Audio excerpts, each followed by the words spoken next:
Hey everybody, it's Romania Black. So, we're on episode 18. Man, I took a couple days off after the recap. Watching episode 17 like an hour after the recap filming, maybe not the best idea. But you know what? It was fine. I didn't have a long, I didn't have a long discussion. It was an hour and a half. But it wasn't as long as my previous discussions, but it was a very action-oriented episode. It was still really good. It was definitely a way to kick off season 2. It's part 2 of season 4. And of course, several of you, I have some comments from episode 16 on Patreon, episode 14 on YouTube, that of course are going to make several things from the recap seem completely superfluous. like I spent 5 hours talking about Attack on Titan, and then I got a comment yesterday and was like, well, that makes me rethink everything.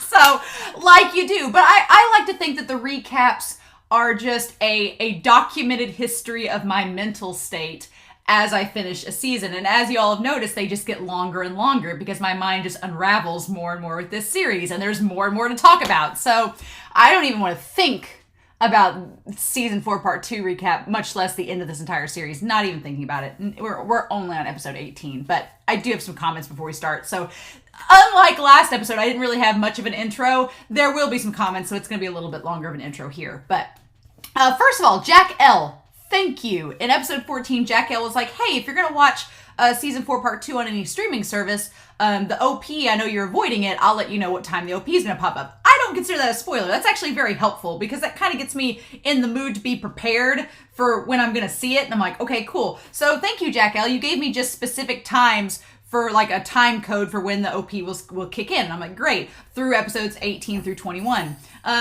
Did note that episode 19 is going to start out with the intro, with the OP next time. Great.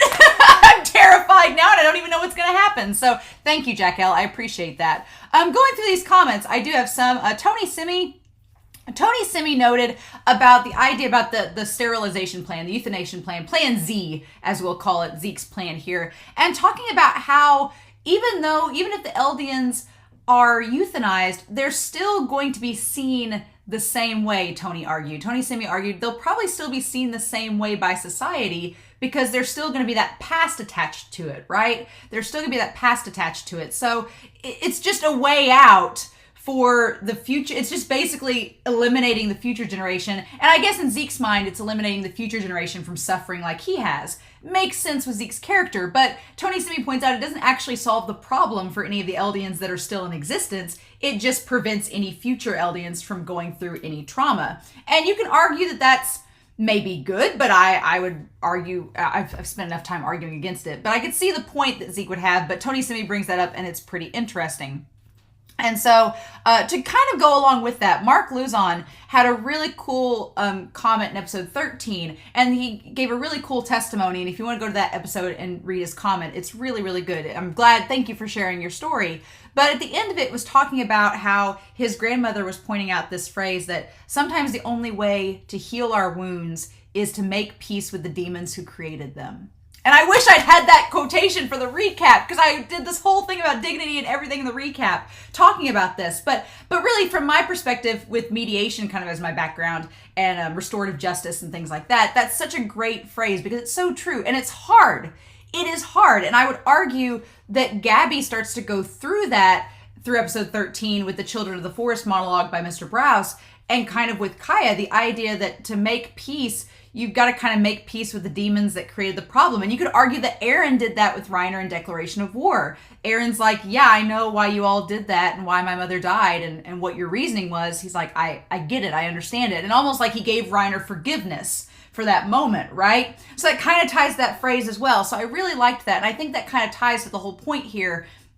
And that until people sit together in this world and realize, yeah, the past was awful, and this series has tackled historical debt and the effect of it. And yeah, until the characters in this story sit down and say, yeah, what happened in the past was awful, and we don't need to forget it, but we don't need to keep repeating the same things that happened in the past. We need to move forward from it. Until that happens, the cycle's just going to continue. And last episode was a pretty grim reminder of what that looks like. It was brutal and awful. So, also to continue with that, scary purple ampersand and Christopher Peterson both talked about how I feel like the recap's already dated because I talked about the whole formula with Historia and the child and the founding titan. I hadn't even considered this possibility, but scary purple ampersand and Christopher Peterson noted that the founding titan, as long as the founding titan is passed on and someone with royal blood exists, then the royal child, Historia's child, doesn't necessarily have to become a titan shifter. They just have to be there in case if it's needed. So that kind of flies in the face of my whole, well, if the founding titan and Historia's child who becomes a titan shifter decide they don't like the euthanization plan, can't they go back and reverse it? Well, if Historia's child doesn't become a titan shifter, then that won't happen. So maybe that's the idea, that they'll just lock Historia and their kid away unless they need them for the Rumbling Part 2, and the founding titan will just keep passing down until it's possibly needed.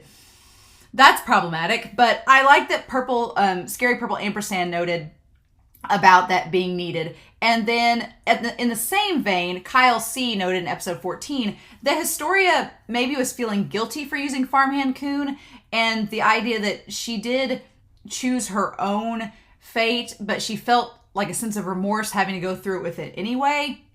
And I feel like Historia making that choice to go through with something that she really doesn't want to do kind of ties in episode 14 to Eren talking so coldly and cruelly to Mikasa and Armin, doing something he doesn't want to do and feeling guilty about it later. Because the expression that Eren has at the end of episode 14 in the window is very similar to Historia's expression at the end of episode 10 in Sound Argument. But as many people have noted, Eren's words, they have consequence. And even if he didn't mean them, even if they were a lie, they still impacted Armin and Mikasa a great deal. And it's going to be hard, I feel, for them to immediately bounce back from that. Even though last episode, Armin seemed like he wanted to hold on to something. He wanted to hold on to this idea that Eren wasn't truly meaning those words, that Eren is, putting on an act. It seems like Armin is desperate to hold on to this idea that Eren is a good person and he's doing things with good intentions. He's just trying to distance himself from them.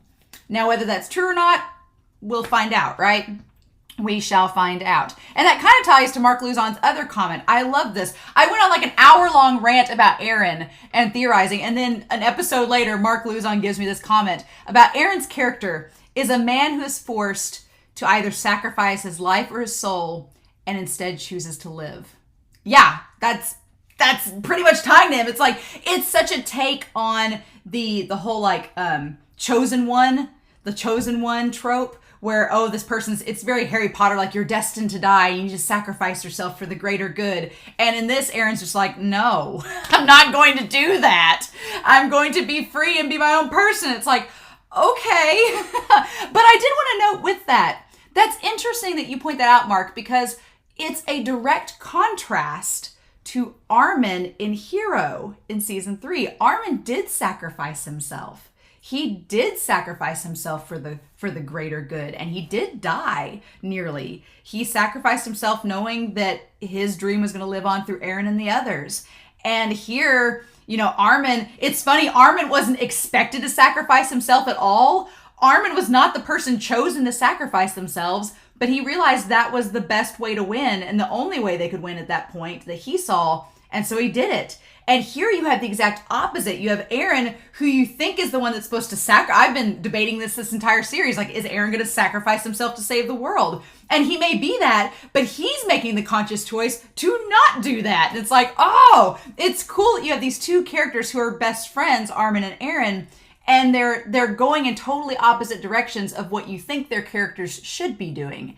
And it's fascinating. I really, really liked that. So thank you for bringing that up. I feel like I'm going to come back to that constantly this season. And I don't want any spoilers to Eren's character. I will figure it out. It will all come to light. People on Patreon have been like, be careful. People will try to spoil you about Eren. I'm like, I have my theories about Eren. Y'all know them. I just want to see how it's going to turn out. That's the fun, is the surprise, right? The twists and the turns are half the fun, right? Jonas 1994 noted about Casaver, and maybe hinting at the fact that the Ackermans were bioengineered by the Founding Titan. I hadn't thought about that. The Founding Titan had altered the bodies of the Ackerman family to be the protectors of the family. But that does beg the question. I think it could be that the Founding Titan did bioengineer the Ackermans to be these protectors of the royal family.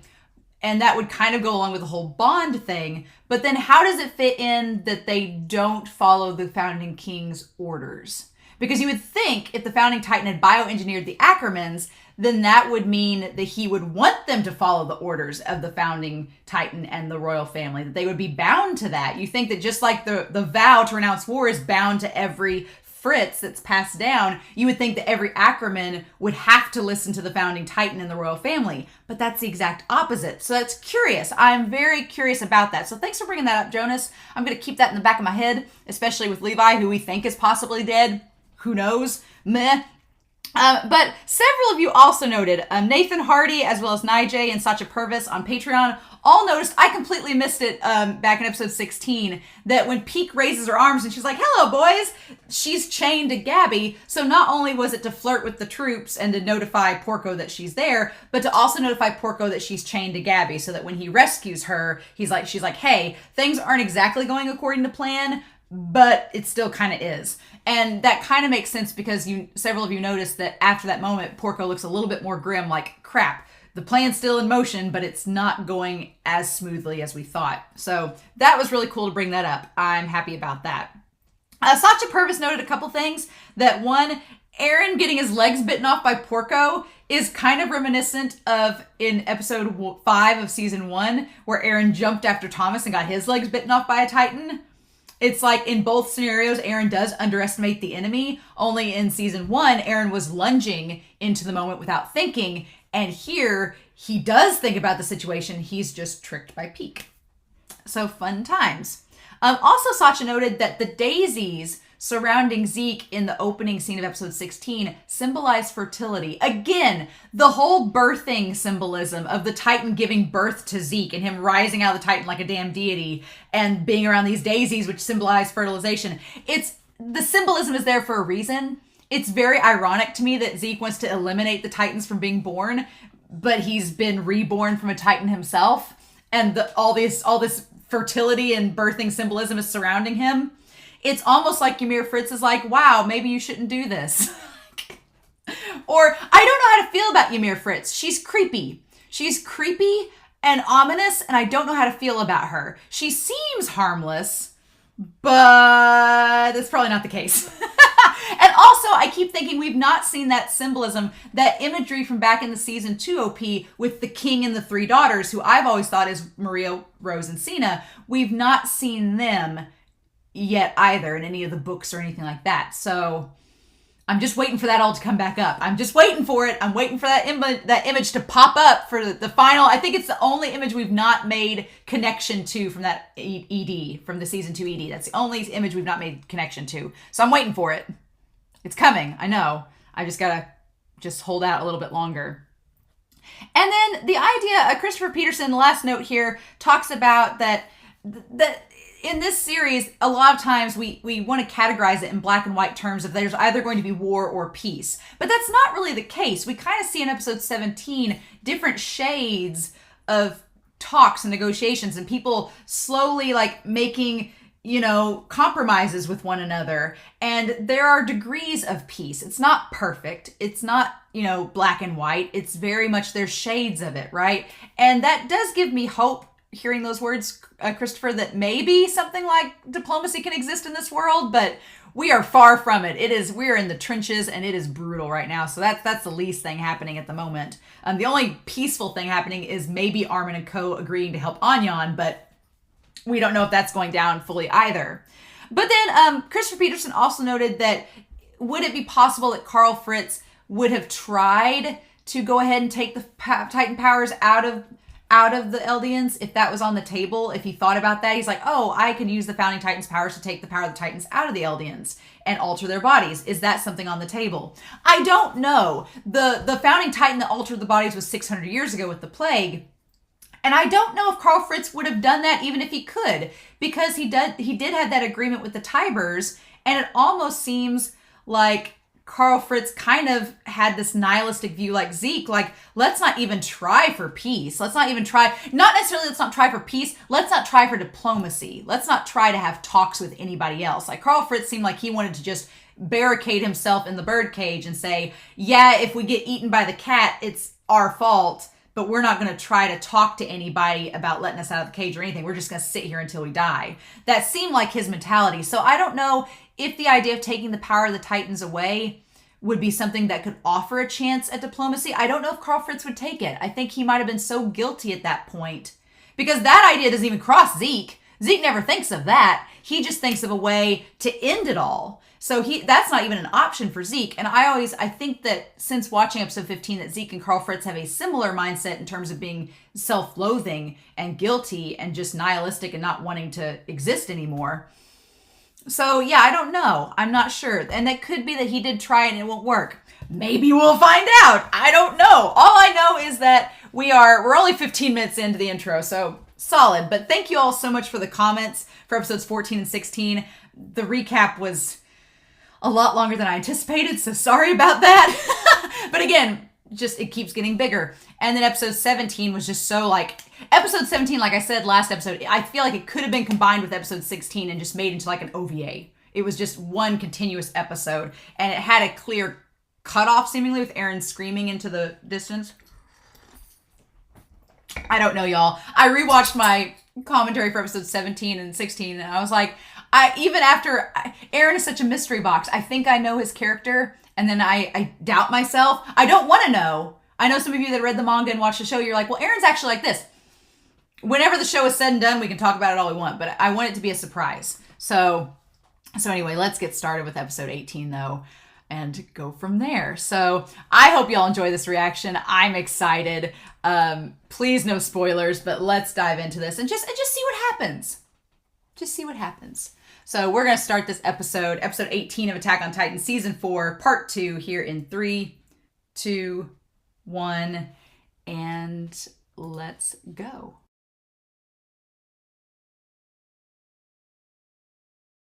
I love this episode a lot.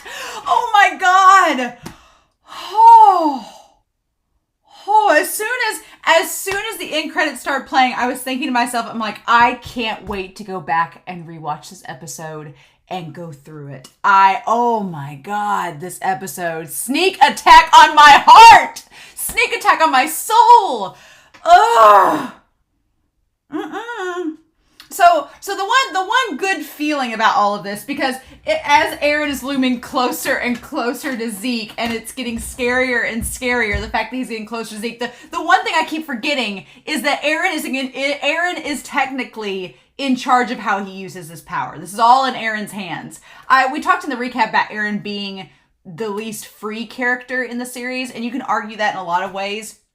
That he really doesn't have, he keeps saying that he's free, but as many of you noted in the comments, you're like, if you keep having to say something out loud in public to people, it may not be true, and you're just trying to convince yourself that it is. But Eren is free in one regard, and that is the fact that he will be free to use the Founding Titan powers however he wants to once him and Zeke, touch hands, and he's convinced Zeke that he's going to go through with this whole euthanasia plan. So that is the one thing, as he looms closer, there's all these seeds of doubt in me that's like, okay, Eren, I've made it seem like I believe that this is all an act, and I'm like Armin, I'm in the same camp as Armin, like, I think that you are going to do good with this, but but the one good thing that makes me feel at least a little bit more relieved maybe is knowing that Zeke will not have control of the Founding Titan power. Zeke is not the one to make the call. It's Eren. So, God, this episode. Did Nile just rise to S tier overnight? Did that just happen? I gave Nile such hell back in season 3 and season 2, and y'all were so nice, and you guys were like, oh, you're giving Nile such a hard time, and I was like, well, he kind of deserves it now. And then season 3 happened, and I was like, well, Nile's not that bad. And then last part 1, I was like, Nile's not that bad. God, Nile. Death flags are out for Falco. I did not have Falco on the chopping block, but after that confession and he said his piece, I'm like, oh, honey, oh no. He's done the opposite that Eren has done. That's interesting. We're going to talk about this. There's lots of character parallels and comparisons and contrasts in this episode that it's really interesting. Like the characters are doing things in similar and opposite ways than other characters, and it's noticeable, and that's really interesting. So, buddy, okay. And we're gonna have to compare Falco and Eren, I guess. That's gonna have to be a thing that we do. And my dog is like sitting at my feet. But yeah, so okay, I'm gonna put Falco over here. I'm going to put Falco here, and I'm going to actually maybe utilize this tray that exists that I've not used the entire time I've had Whiteboard Coon since season 2. I have not used the tray at all. And then we're going to have Eren over here. Okay. And he's going to be blue. And then, you know what? We're going to make Gabi purple because she's kind of a mix, right? We're going to have Gabi over here. We're going to have Gabi there doing that. And we're going to bring up old Reiner. Reiner's going to be over here in the green. All right.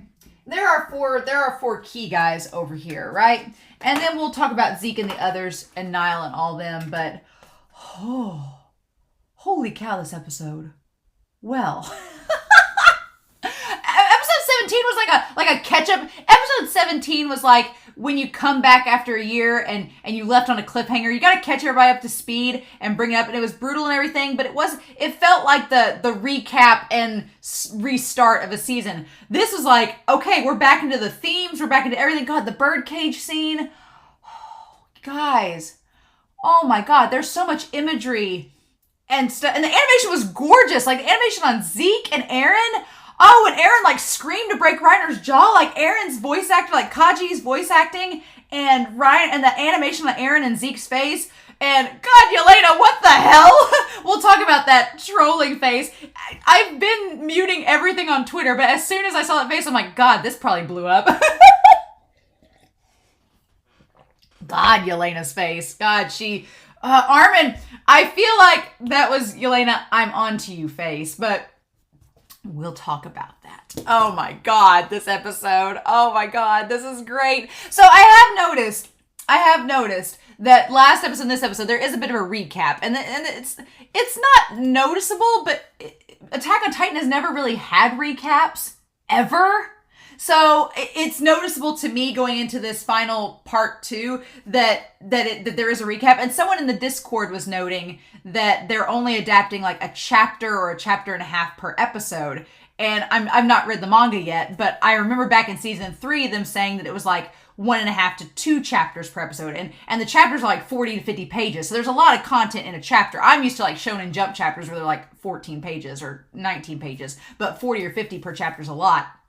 But if you're only adapting 1 chapter per episode, then that is a chunk, but it feels like it's stretched just a hair. It's fine. It's Attack on Titan, whatevs, but you can feel like the recap and the cliffhanger ends like, God, that cliffhanger. This is just going to be this whole season, I'm sure.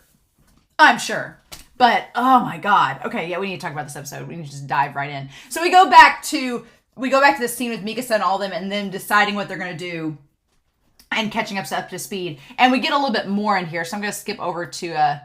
And Armin basically, it's like Armin is trying to, I'm going to put Armin over here.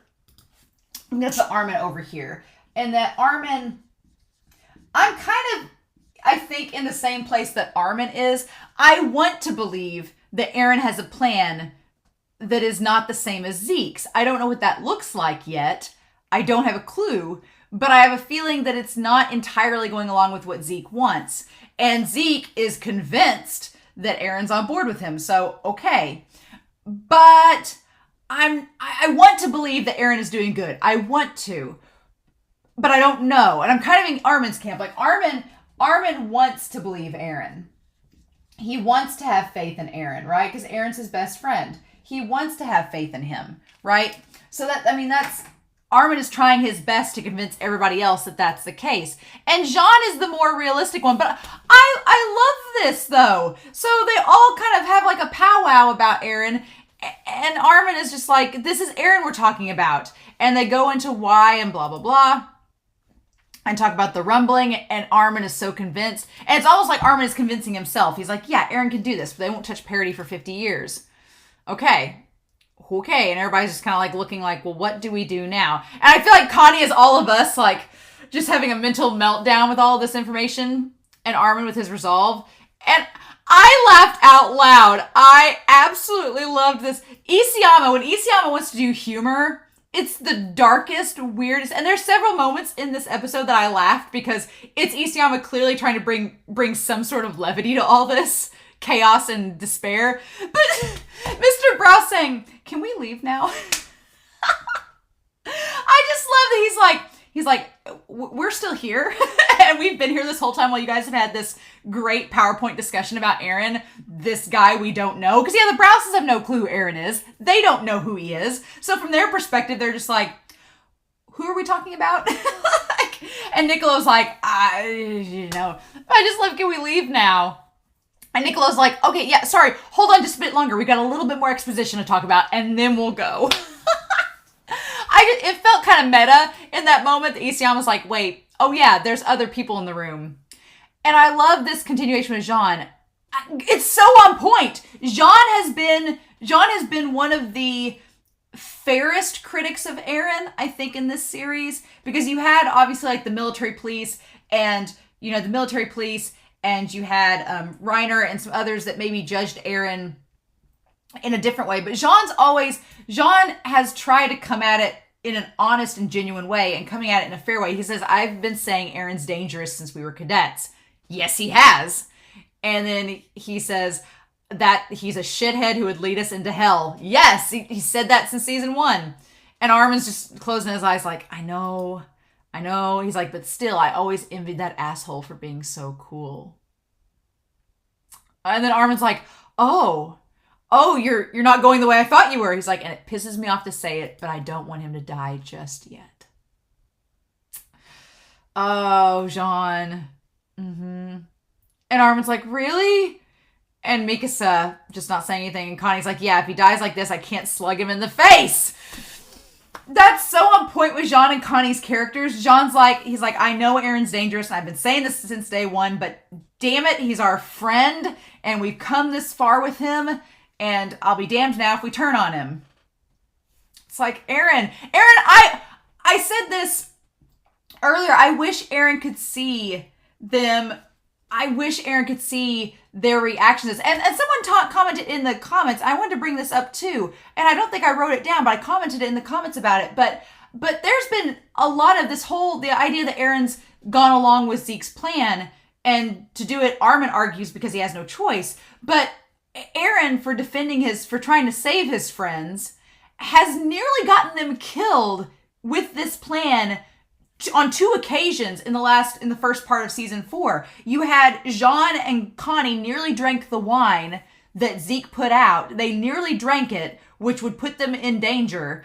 And then you had Mikasa and Armin nearly blew up with Zachary. And Eren doesn't know this. And so there was a part of me in the comments, somebody was commenting about it. I was like, I almost wish Eren knew that him going along with this plan has nearly killed all of his friends who are now deciding to help him because they don't want him to die. I'm like, it's so frustrating because Eren doesn't see any of that. He doesn't get to hear any of this. And as an audience member, you feel frustrated because you want Eren to see this conversation happening, but he's out of the loop. He's not there listening to it. God. And Anyan's like, okay. And so Anyan hears, he's like, okay, they've decided they're going to help Eren. He's like, then let's go. He's like, that's the case. And then Niccolo's like, okay, let's stay close to me and Doc. And I love this little moment. This little moment. It's the tiniest little detail. They didn't have to animate it, but they did. But Mr. Browse stops at the stairwell and waits for the children to catch up. Mr. Browse and Nile are like fathers of the freaking year. Fathers of the decade. Give them all the awards. It's over. Oh my God. I love that part. Him waiting on the rest of the family. Okay, so we go up the longest stairs in history. Like this staircase is the longest in history. It is in fact like 8 stories. But so then if Eren's hiding his intentions, why did he push us away? And Mikasa asking, why would Eren say that he hates me? Why? And Armin And I love the way that they animated Armin here, like the concern on his face. He's like, ugh. And so there's this moment where Armin flashes back and he's thinking, and Eren looks back at the end of season 3, part 2. He says, he looks across the sea, he says, if we kill all of our enemies over there, will we be free? Will we finally be free? And he just, God, that empty look on his face, it's so chilling. And Armin has this moment where he gets concerned and he's like, could it be? So I don't know if Armin thinks, does Armin think that Eren is going to sacrifice himself and he doesn't want to lead Mikasa and Armin with him? So that's the question. Does he think that Eren is going on a suicide mission? Okay. Is that what he thinks? Or to destroy the world? Or to destroy everyone? Right? I'm hoping it's not the destroy everyone thing, but we don't know. But is Armin, in that moment, Armin's like, could it be that he actually thinks that he's going to destroy the world and he doesn't want us to get dragged down with him? I do think that Eren does not want Armin and Mikasa to follow him because he's afraid. He's like, if I keep you all away, if I keep you distant, you'll be safer that way. If you follow me, you're just going to get in the way and you're probably going to die. So, but that's interesting because if we go up here to Eren and Falco, he confesses the truth that he loves Gabi, right? He confesses the truth that he loves Gabi and he comes clean about his guilt, right? And arguably, this is the crazy thing, like it hit me in that moment. I was like, oh, we've got to talk about this. But Falco coming clean, he's like, he admitted his love to Gabi. He's like, I love you. He's like, I love you. This is what I did. It's partly my fault that Udo and Sophia died. He's like, I'm sorry. I was involved in all this. I just want you all to know. And Gabi and Colt are like, why are you telling us this? And he's like, I could get turned into a Titan and then I'll die. And I want to tell you before I die so that you know. He's like, I want to have my final words. So arguably his final words, it's making Falco free. He's free at that point. It's like a symbolism that they talk about. There's so many symbols when we get to that scene, but they're in the room with the bird cages and all the cages of the doors open. And it's so beautiful. It was like, I was getting emotional watching it because it's like, it's the symbolism of them admitting that room. When we get to that scene, they like admit so much and they come clean and they free themselves. He's like, I'm free. He's like, I've told you everything. He's like, whatever happens from here on in, it's like my heart is clear. It's fine. I just want you to know. And that's such a contrast to Eren because Falco confesses the truth that he loves Gabi. He confesses his heart. And Eren, going by my assumptions, he lies that he hates Mikasa, right? I'm going to just say that he lied. He lies that he hates Mikasa. So he does the exact opposite of Falco. He lies and says that he hates Mikasa. And he hides his guilt and feelings about the plan. He's not talked to anybody. And so it's like, here's the thing. Falco expects to die now. Falco's like, I want to tell you all this because I think I'm going to die. And this is what I wanted to do, but I don't know if it's going to happen, so I'm going to come clean now, and these will be my final words, and that way I'm free. But Eren, I feel like Eren expects to live. He expects to live. But in the most ironic way, because of all this stuff, he's not free yet. Right? That's such a contrast. That Eren, he's done the exact opposite of Falco in all these senses. And it's because Falco expects to die. So that's why he's putting it all out on the line here. And Eren expects to live. Like he's fighting to live. Like when Reiner keeps asking, why are you doing this? I'm like, because Eren wants to live. Because he was born into this world. Because that's his birthright. Yeah, right? Eren, it's, he was born into the world. So he deserves this right to live. And he's going to fight to live, right? And I wouldn't say that Falco's given up. But Falco sees the writing on the wall. This kid is pretty perceptive for being 12. He's like, I know I'm in deep shit and I'm probably going to die. So I don't know how much longer I have left, but we're going to just keep going with it. And Colt is like bound and determined to save him. Huh. Okay. So, but Armin questioning if he thinks Eren's going on a suicide mission or if he's going to destroy the world and he doesn't want to bring Armin and Mikasa with him. He's like, what I'm about to do is going to be horrible and I don't want to drag you all with me. Ugh, I don't know. And so he's like, anyway, and Armin's like, never mind, don't worry about it. It's probably just me thinking it out loud, just overthinking things. He says, anyway, Eren and I have known about your headache for a long time. Yeah, he's like, we've known about your headaches for a long time. This isn't anything new. It's not some new revelation that Zeke gave him. So he probably said that to make it believable. Yeah, he's sprinkling some truth in with the lies. He's like, yeah, that it doesn't make sense any other way, but he just knew to say that. He had to come up with a lie. Once this is all over, we can ask him. But that look on Armin's face, Armin, for the first time since down in the basement, Armin looks like he's very much doubtful that once this is all over, we can ask him. He looks really sad about that. Like, shit, what if Eren really is going to do something really bad? And there is no once this is all over, we can ask him. I don't know. And Mikasa just looks like, She's like, yeah, it's almost like she can kind of see through Armin and what he's saying. And she's like, I'm not going to push him anymore. But God, these are the longest stairs in history. And then, God, we just cut to this battlefield. And it is, again, horrifically gruesome. There's smoke. There's, it's weird, but back in season 1 and season 2 when they were fighting the Titans, it was very organic. Like, you didn't have the smoke and everything until you get to, like, the Titan shifters in season 3 part 2, but it was just the regular Titans. Everything was still felt clean in the weirdest ways, and here it's just gritty and dirty and disgusting. And that's what it's supposed to look like. Iseon was like, yeah, this is war. It is gritty and disgusting. And there's, like, just red tinge in the air. And then, again, McGath has to point out, don't forget this surprise attack was built upon Willie Tiber's sacrifice. Yeah, this Eldian sacrifice to get all this started. God.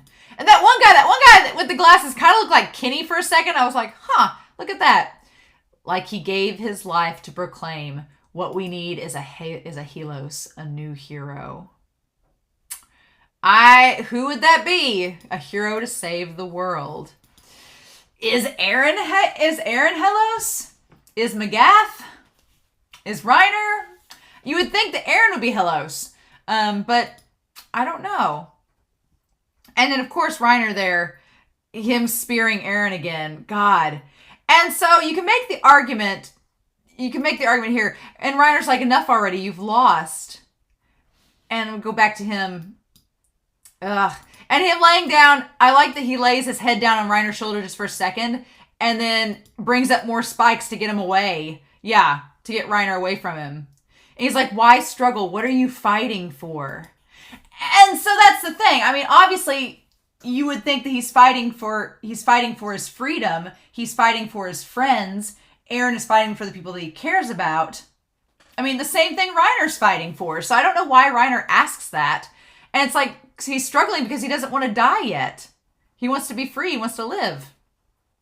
And so then, yeah, Porco coming. I really loved this shot of Porco, like the rotating camera angles and everything. They do a really good job with Porco in that. I really liked that angle. But yeah, him coming up. Oh my gosh. And then Eren just taking the power glove. just sending him flying and knocking him out. It hit him right in the mask. Yeah, right in the jaw. Mm-hmm. Yep. And they're like, Galliard. And he's like, I took a heavy hit. Yeah, and his like nose is bleeding and everything. And then Reiner just jumping on top of him, tackling him to the ground. Eren, I just want this to end. And it's like, well, Reiner, so does Eren.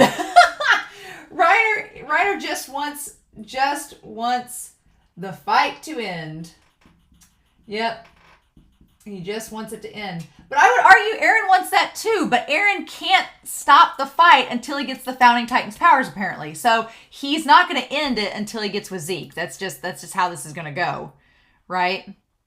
I do love the animation. He's like, why did I think we were ever the same? Enough already. But you are! That's the thing. Eren does want it to end like you, but just like you, Reiner's being just as persistent, right? Reiner keeps struggling up until the very end, right? He keeps fighting too. He doesn't give up, right? And God, well, Gabi and Colt and Falco are about to go right where they are, so he's gonna see Gabi. Oh my God. I'm like, Reiner, like, and then he says, enough already. And he's like, just go to sleep. And that reminded me of the OP lyrics for part 1, where the OP lyrics were like, I can't go to sleep yet. You know, it's until the work is done, I can't go to sleep. And so he's like, just go. And I love this. I love Eren, the animation on him. And him just like grabbing the jaw to break it off. Oh my God. The animation on this part with Eren's voice acting with it was so good. Kaji Yuki, like just amazing. Yeah, just snaps it. Ugh. And then Yelena, seeing all the airships. Yelena, we'll talk about her this episode. And then I love that Yelena and Peek are on opposite sides with Magath of the wall. It's great. And then everything's shaking and Eren's just screaming. Oh my gosh. And it's funny, we have Eren's scream, right? We have Eren's scream, and then we have, Zeke's scream. And Zeke's scream is the one to watch out for. But Eren, oh my God. And I love this, just the acting of him. Eren's voice actor, God, that was good. Just getting Reiner off of him. And then he gets up and starts limping towards Zeke. But then, okay, but wait. So I wanted to see if I got this right. So he broke the jaw of Reiner, but it's the rock. It's the rock that hit him. Okay, I missed that. I was like, what was that? But it was Zeke. Okay.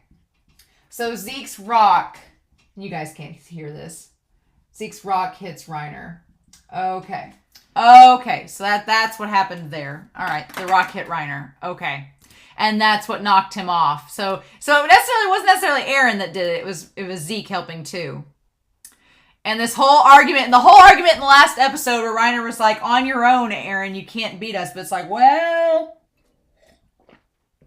what if he wasn't alone? What if Zeke was there too? What if Zeke was there as well? And, oh God, that look on Eren's face is really good. I wanted to go back and pause that. The look when he looks up and sees that Zeke is there.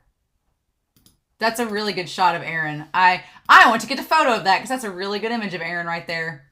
Of him being surprised that he looks very handsome there. That shot of Zeke saving him.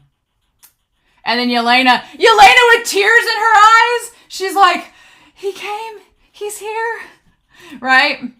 Like, it's the ultimate. Yelena was the ultimate fangirl in this episode. We've never really seen anybody fangirl in Attack on Titan. Yelena is a fangirl. She believes in the gospel of Zeke wholeheartedly. And and then Magath's like, well, it's about time. And they're all like, there he is. And, I love it. It's not supposed to be funny. It's not funny. But you see Colt and Gabi being like, and Magath's like, there he is. And Galliard's like, and then you cut to Reiner and his jaw's like just mapped open, like he's just so mangled. God. Oh, bless. And then, so then we get Reiner's inside reaction. Good. Because that was just like morbidly, it wasn't funny, but it was just like sequence, Reiner's face. And it was kind of funny. But yeah, God. And then Zeke like a damn beacon, like the light shining on Zeke. Oh, God, the light shining. Anytime the sunlight comes out in this series and shines on the Titans. But yeah, Zeke atop the wall, the Wonder Boy. And Eren with the spike through him. Yeah, I'm a little late, but I made it to where we promised to meet. So a lot of you correct me back in episode 16. I kept thinking, because back in Savagery, and before then, I thought that Zeke had meant to meet them. I thought the idea was that Zeke was going to meet them right outside the forest of the giant trees. But a lot of you are saying, no, that's not the case. What it was that he was gonna meet Eren outside the forest, but it wasn't actually specified. It makes sense now why Eren was like, we're going back to where it all started, to Shiganshina. Eren's all about this reunion tour. He wants to go back to the beginning, back to where it all began in Shiganshina. But again, that begs the question of why Eren drug everybody there. Why would you drag your friends to the place where you think this is all going down, unless it was, to keep them close? I don't know. That part, I'm going to hold off on reasoning for that. Unless he was anticipating that they would help him. I don't think Eren expects them to help him. That's the thing. I don't think Eren expects Armin and them to help him. I think he just pushed them away, saying, well, I'll go get this done with Zeke. I got a plan. I'll go get it done with Zeke, and you guys just stay back till everything's over, I guess. But I'm like, Eren, you know your friends well, don't you? Don't you know your friends? You know that if you push them away, they're still gonna... Eren was so cruel to them that I think he was as cruel as he was in savagery, thinking that'd be enough, that would get them to go away. But I'm like, Eren, you should know better. You should know that Armin and Mikasa love you enough. They're not going to just leave you behind, even if you're terrible to them. They're going to want an explanation, right? Or they're going to think that it's an act. I'm like, Eren, honey. But here we are. And so, yeah, good job hanging in there, Eren. Which, yeah, and Eren's like, oh, shit. you're here. You made it. That's such a curious face. It's such a curious face, because I'm like, I'm wondering if Eren didn't expect Zeke to get there or not. Because he looks surprised. He doesn't look happy that Zeke's there. He looks surprised, actually. Because I wonder if Eren's thinking, if you're here, Zeke, where's Levi? Where's Hanji? Where's the others? So I'm wondering if Eren's piecing together, being like, wait, if you're here, that means that Levi's out of the picture and Hanji's out of the picture. What do we do with that? Like, I'm very curious, right? I'm very curious. I wonder... Eren's face it's not the face of someone... When he said, good job hanging in there, Eren. It's not the face of somebody excited to see you. It's that, shit, you're here already. Huh. So I don't know what Eren was biding time for. I don't know what the deal is right in that moment. But, leave the rest to your big brother. And Zeke's like, just looking like the biggest big brother. He's like, leave the rest to your big brother. Like, a lot of you commented back in episode 16 that Zeke just wanted to be loved his whole life. And in episode 15 in Soul Salvation, when Eren called him a brother, Zeke gets really choked up about it because he's actually being recognized as a family by someone, which is the saddest thing in the world, that Zeke wasn't recognized as family. And that's all he craves, which is ironic because he wants to destroy the concept of family. So, here we are. But it's very curious. And so I like this moment that Zeke's like, let your big brother help out. And if this were any other show, in any other circumstance, that might be sincere and sweet. But here I'm like, ooh, this is a bit scary, right? So yeah. And here we have sneak attack. So I hadn't even thought about this. It had not even crossed my mind. But yeah, the airships, they're going down. They're no more. Zeke, they're Zeppelins. It's just hot air. It's Zeppelins. Zeke just has to throw the rocks through it, and then that's it. I was like, oh, that's such a smart plan. Like, Zeke instantly being like, let's get them out of the sky because they're the biggest threat. Yep. And then them causing them to crash. So all the Marlians are essentially... So basically, the Marlians that are there, Magath and all of them, they are stranded because they came on the Zeppelins. They're stuck there, which could be very, very interesting. I hadn't thought about that. But yeah, so Magath, I'm going to put him over here. Magath and Kozlo and Colt, they are stranded on Parody. Interestingly enough. I don't know if they'll end up working with Armin and all of them. I don't know. I have this weird theory that there's a part of me that wants to believe that Eren is is going to do something great that is going to help out everybody, and no one. There's a part of me that's like, everything's going to work out fine, and then there's a part of me that's like, Eren's plan is going to pit everybody in the entire world against him. And if that happens, then I wondered if granted, if Colt, Kozlo, and Magath live that long, I don't know if that'll happen, if they would team up with Armin and the others. To take on Eren. I don't know. At the moment, Armin and the others are dead set on helping Eren because they want to know why he's doing this, and they want to help their friend and find out. It's halfway he's their friend, so they're helping him, but also I feel like they want to figure out why he's doing the things that he's doing and be like, hey, we're your friends, what's up? So, I don't know. It'll be interesting to see how that goes down as we go. But so Magath is like, well, damn it, line me up so I can blast Zeke's nape. And Peak goes to do it, but then he throws the rock. And I like that Peak's not fast, right? And then she jumps out of the way and grabs onto the side of the wall where she's out of the range of the boulders hitting her. But also Magath and Kozlo are like strapped. It's like a damn amusement park ride where they're strapped into the machine and they can't leave, but they're just hanging there on the edge. And Peak is smart. Peak is like, duking it out isn't wise. This is not a good idea. Like, no, if we fight him head on, that's not going to be good. He'll throw the rocks and kill us. And Peak's like, I don't have a lot of endurance. I'm not crazy fast. I don't have a lot of endurance. I'm pretty frail. I'm just smart and I can be tactical. Like, no, that's not good. And then Magath, I'll punish that traitor myself. And then here comes Flock and the Jaegerists. How dare they? How dare they in their ODM gear? Which, crazy. You know, we have the guys inside the walls with the anti-personnel gear, and then Flock and all them have just the regular ODM gear on. It's interesting with those Survey Corps capes. Take it off, Flock.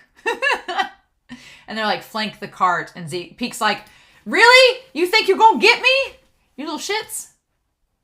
But yeah, so it's the polar opposite of last episode where Marley was basically just wrecking the Survey Corps and the garrisons and everyone there. Now it's the tables have turned and the Jaegerists, and now the tables have turned and Zeke is wiping out the Marleyans because it's just rocks. It's just like perfect game. It's just boulders. And they're like, take cover, don't get hit. And then Eren slowly getting back up and getting this spike out of him. And then the two of them looking at each other and Eren just walking towards him. Because at this point, it's such tension seeing him walk towards Zeke. It's so much tension. And it's like they want to be standing atop the wall when it happens. Like it's going to be this grand show, right? That Zeke wanted Eren to get to the top of the wall and then they'll lock hands and then it'll be on top of the wall and be this big magnificent moment. And so, again, it's so nerve-wracking because there's a part of me that doesn't want Eren to get close to Zeke. I'm like, no, don't get close to him. What are you doing? But we forget, or I forget at least, it's like you have to keep reminding yourself, Eren is the one that gets to control this power. So if him and Zeke even touch hands, Eren's going to be the one to control it in the end. So we, the audience, just have to hope that Eren's going to use this power in a responsible manner, right? So, and they're like, he's headed towards the Beast Titan. They're trying to come in contact. Yes. And so I like, Gabi's like, we gotta stop him. And Colt is being realistic in this moment. Colt's like, how? Colt's like, us? How? No. And Colt brings up this very interesting thing. He's like, leave the Titans to the Titans. We've got battles of our own. So I'm gonna put Colt over here. Colt is interesting in this episode because Colt, and I can't really move, my dog is like literally under my feet. But Colt is interesting in this episode because Colt is the fly on the wall. He's not been involved in any of this. He's kind of like, he sort of reminds me of Niccolo in this, but a less aware Niccolo, where he's just like, what's going on? Because he questions Gabi a lot because he's noticed Gabi's changed and he questions her in this. Thank God Gabi's changed. I'm ready to sing to y'all about this, but not really. I'm a terrible singer. But Colt is interesting because Colt has no idea what Gabi and Falco have been up to while they've been over here. But I like Colt's perspective here is he's like, leave the Titans to the Titans. He's like, there is nothing we can do. He's like, we are useless in this battle against Eren. If we go up to Eren, he's going to kill us instantly. He can control those spikes. He's going to be able to hurt us like just like that. Like, not a big deal. He's like, no. We do not need to get involved in that. No, thank you. And so from there, he tells Gabi, while I'm rescuing Falco, make your way south to the escape airship. Oh, okay, so there is an escape airship. I was wondering. I was like, well, what happens if their airships blow up during battle? Okay, so they may not be stranded on Parody. There is an escape airship that is to the south. I'm assuming where the port is, right? So that's interesting. Okay, so if this rumbling starts, if Eren activates the rumbling, if that's the thing, and he activates it, then there is a possibility that Magath and the others could get on the airship and go. I don't think Magath will, though. I think Magath and Kozlo will stick it out and probably die here on Parody before they leave. I don't picture Magath leaving the battle until he's either won or lost. But Colt is like, you could get out of here, Gabi. I'll go rescue Falco and you leave. And I like this. This is very true to Gabi's character, right? In this moment, Gabi's like, I'm going to. Gabi's like, I dragged Falco into this and he saved me time after time. Me, who's supposed to be at the top of our class. She's like, I'm supposed to be the class act here and I've been the one getting saved. I'm not going to run off on my own. Meaning that she's going to go get Falco and take them together. Okay. So, Gabi is like, I'm not running without Falco. So I like that. She's like, I'm not getting out of here unless Falco comes with me. We're a pair. We're a duo. We're doing this together. Right? And I like that Colt's like, okay. He has that gleam in his eye like, okay, you'll rescue my brother and take him away. And then who do we cut to? We cut to Falco. Death flags for our Falco boy. I am terrified for him now. I said in the recap, I'm like, I think Falco will live. Ha ha ha. And then this episode happened and I'm like, Isayama, why are you putting death flags on our boy? Why you doing this? Why are you doing this? So I feel bad for Falco. He's just sitting there with a little head injury. And then meanwhile, our military police guys, they're like, we refuse to die in here. What's going on? Let us out. I love that Nile. Okay. Sweet, sweet Nile. Him and Mr. Browse, fathers of the decade. My heart and respect for Nile grew like 20-fold in this. And he's probably going to die. He's probably going to die. He's going to turn into a Titan and die. And I'm going to be so freaking sad. I'm going to be so sad. I was about to get really sad in this episode for what I thought was going to happen. I was bracing myself, and then Gabi was amazing, and so then that happened. But I love that Nile, while these guys are freaking out, you know that Nile is scared, and Nile is terrified because he doesn't think he's going to see his family again, right? And instead of freaking out, he knows there's a child in the room, and he knows this child's premature. And so he's sitting with him to like calm him down. Like he's sitting next to Falco to keep him calm and to keep him company. Because he's a freaking saint! That's why! And so he says there might be a Marley attack. They might be here to save you. And Falco's like, rescuing an Eldian is the last thing Marley's military would do. I'm like, but you're a warrior candidate, Falco. Don't doubt yourself that much. You're not just a regular, you're not just an Eldian. You're special. So that's interesting too. We have Falco, who says he's not special.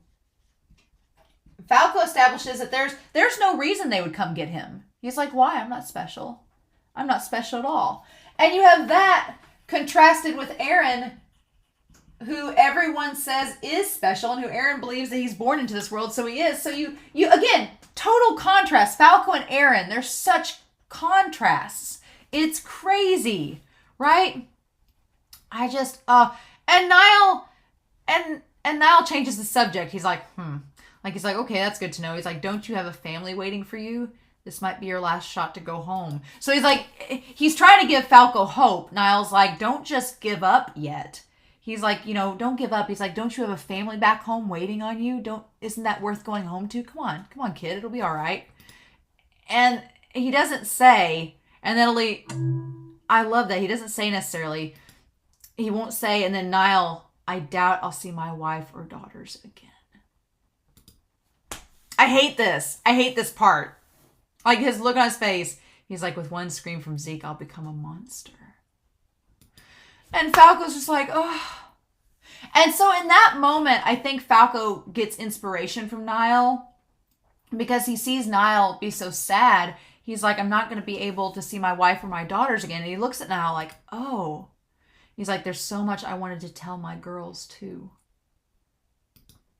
I want to see Nile's kids now. That's so sad. It's so sad. And he's like, I might as well be dead.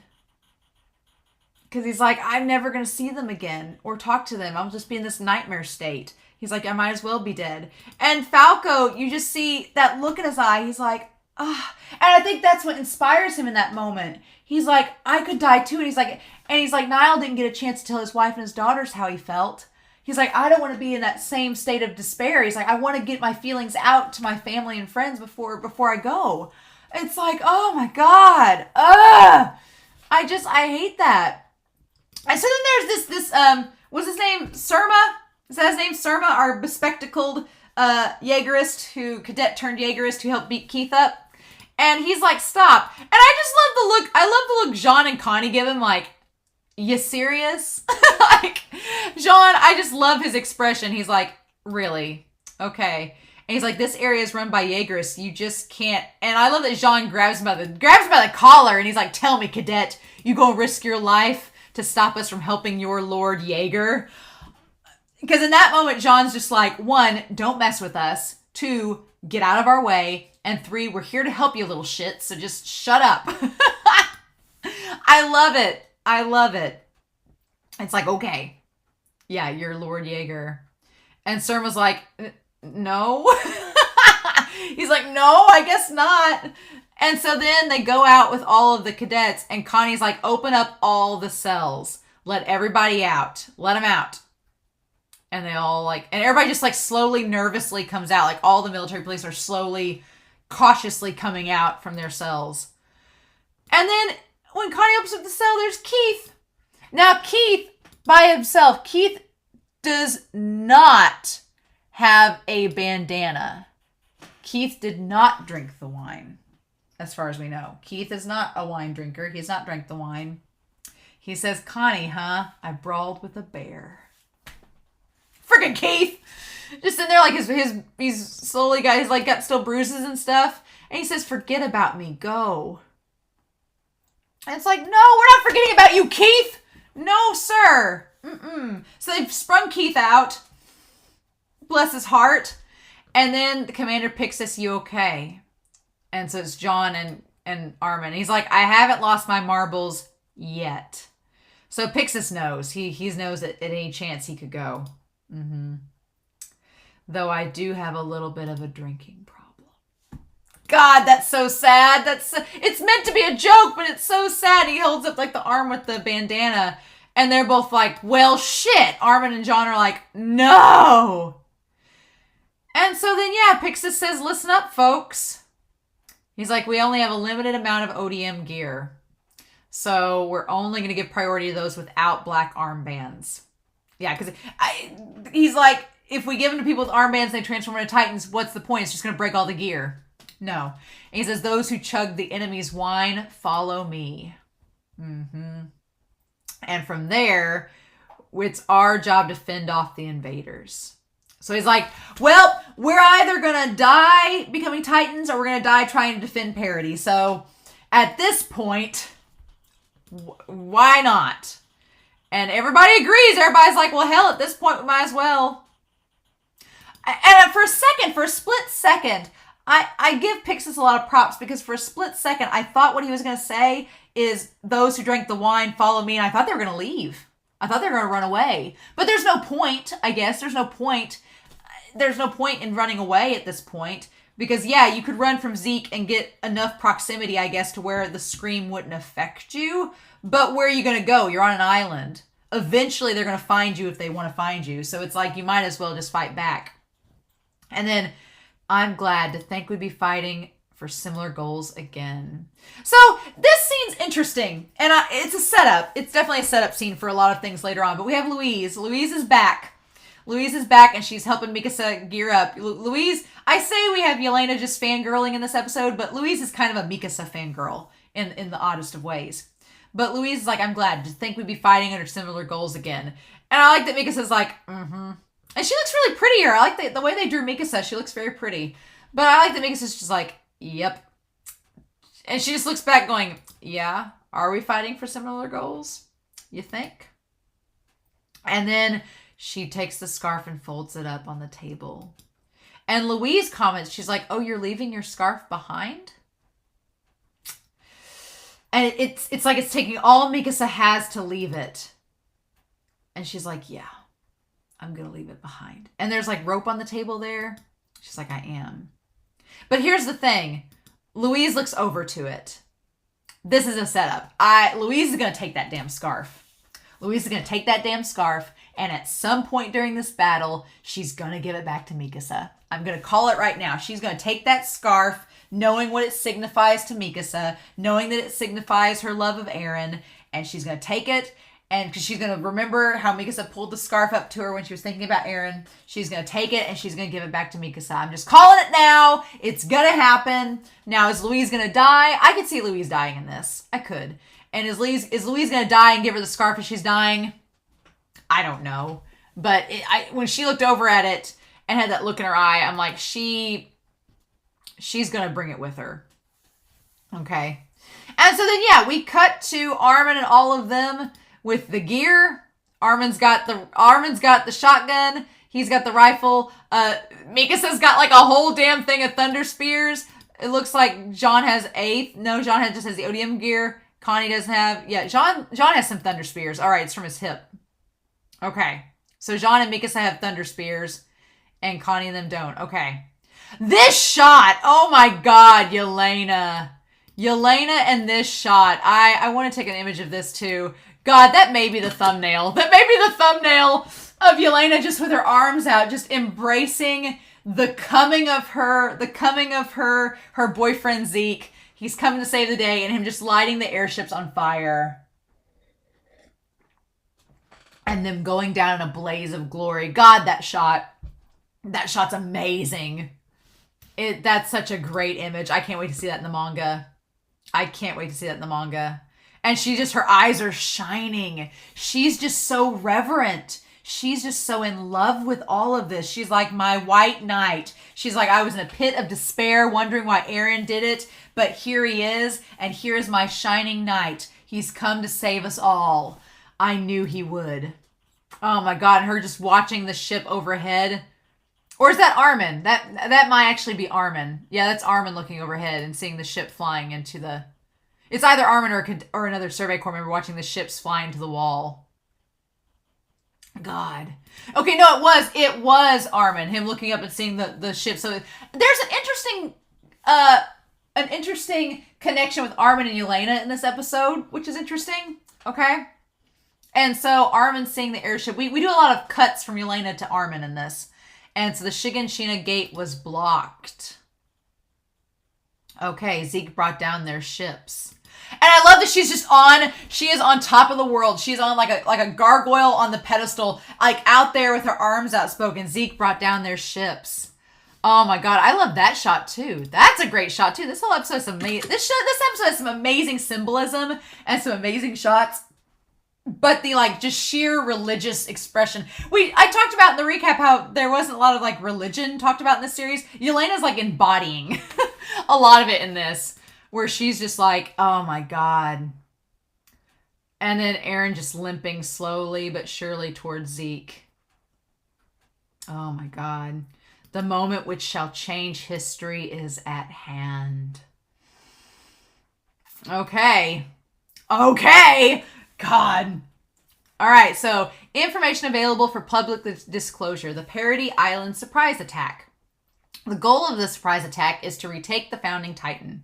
It is unknown what conditions must be met to activate the Founding Titan's powers. Therefore, it is critical to secure the Founding Titan before its power can be used.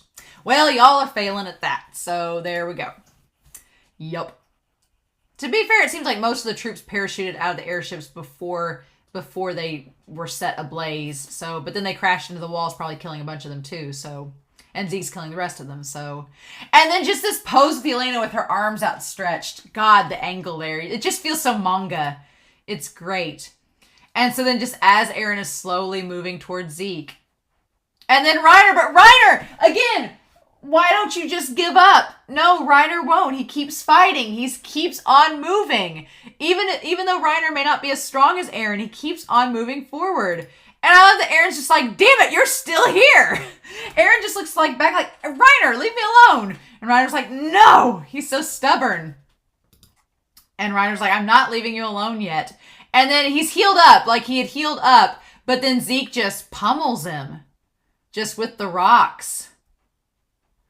And then Connie says what we've all been thinking since the start of season 4.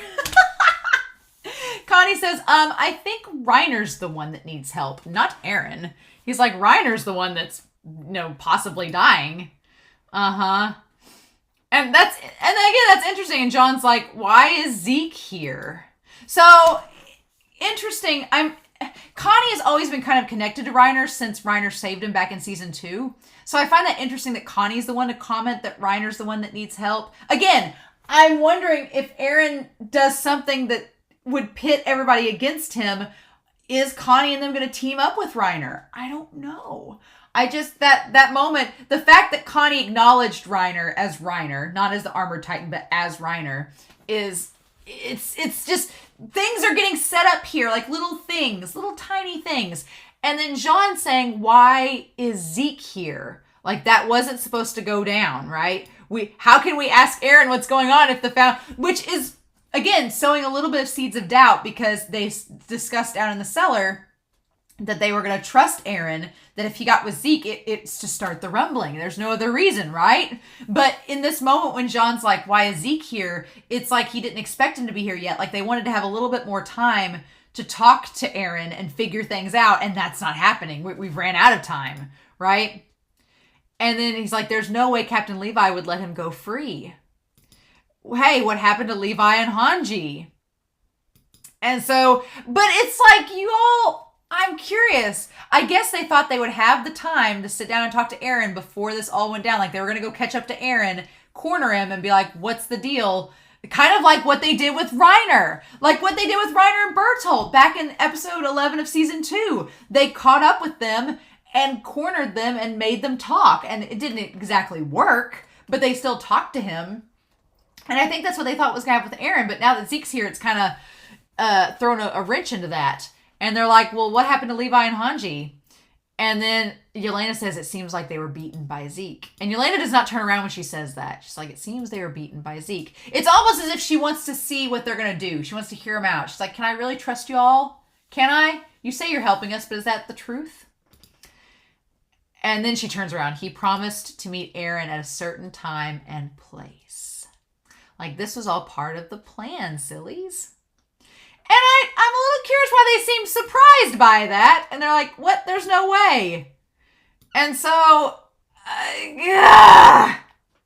So just to throw another kink into it, Yelena's like, they said they were going to be here at Shiganshina. You've all been brought here to witness this, right? This is part of the plan. And I'm a little confused why they're so surprised. Like, because like Armin said that there must be a reason why Eren's been doing this, and he's followed along with Zeke's plan because he's had no choice. So in following along with Zeke's plan, you would think, yeah, there's a time and meeting place they would have discussed. So I'm curious. It's funny that Jean and Connie and them are surprised at first. And here's the thing. Armin grits his teeth. He's just like, again, it is that doubt. The doubt that Armin has. Okay? The doubt that Armin has. He's trying to hold it back. Right?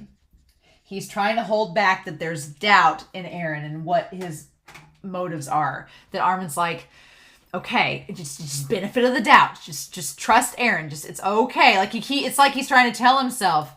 And Armin has to act. He has to put on the act. He's like, we don't have much choice. Only Zeke and Eren can save the world. And that shot where Yelena's looking down at him like, He's like, we don't have much choice. Only Zeke and Eren. We've got to help the Jaegers bring them together. And I love so the reaction, he's like, we have to help the Jaegers bring them together. And Armin's saying this because he knows it's Yelena. He knows this woman is cuckoo for Cocoa Puffs. She will straight up like shank a bitch if she feels like they're in any remote way against her ideals or Zeke and Eren's ideals. And so Armin's like, this is not good. This is not exactly what we planned. We're going to have to think about this and work through it, but we can't get on Yelena's bad side because she will kill us all and not hesitate. So he puts on the act. It's Armin is acting just as much as Eren is in this moment. It's good. But this reaction, Mikasa goes to grab her sword. Mikasa's like, shit, what's this crazy woman? And Connie's like, oh my God. And this face where he's like, what? That face Yelena makes. The face that she makes. What is that face? That is nightmare fuel. That is pure manga, and it has the manga sketch lines. That's nightmare fuel. Isayama. But here's the thing. She is like, she has this grimace on her face, like just the most disturbing look. You know what it looks like? Okay, have you ever watched Soul Eater? And there's a character that I love in Soul Eater that's Excalibur. And Excalibur's like the most annoying, awful creation of anime history. But I love him. I love Excalibur because of that. But anytime someone meets him, they always like go in like with the normal face. And when they get done meeting Excalibur, they have that face. They have the Yelena face. They have that face as their face when they meet Excalibur. They're like, oh God. But there's a reason she makes that face. It's like did Armin pass her test of trust? He did. I think he did. Because she's just like, you're wanting to help Eren and Zeke? Are you trying to take Zeke away from me? No, it's a very yandere look.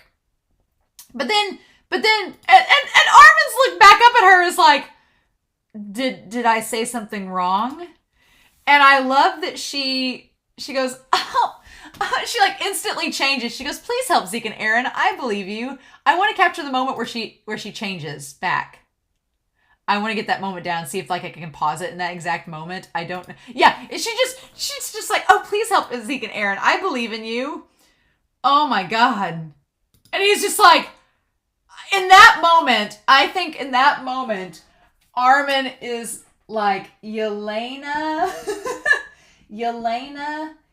is going to be a problem. Okay? That is that look where Armin is like, we need to be careful around Yelena. So that's what that look says. Like, oh my God. And so then, yeah, she lets him go.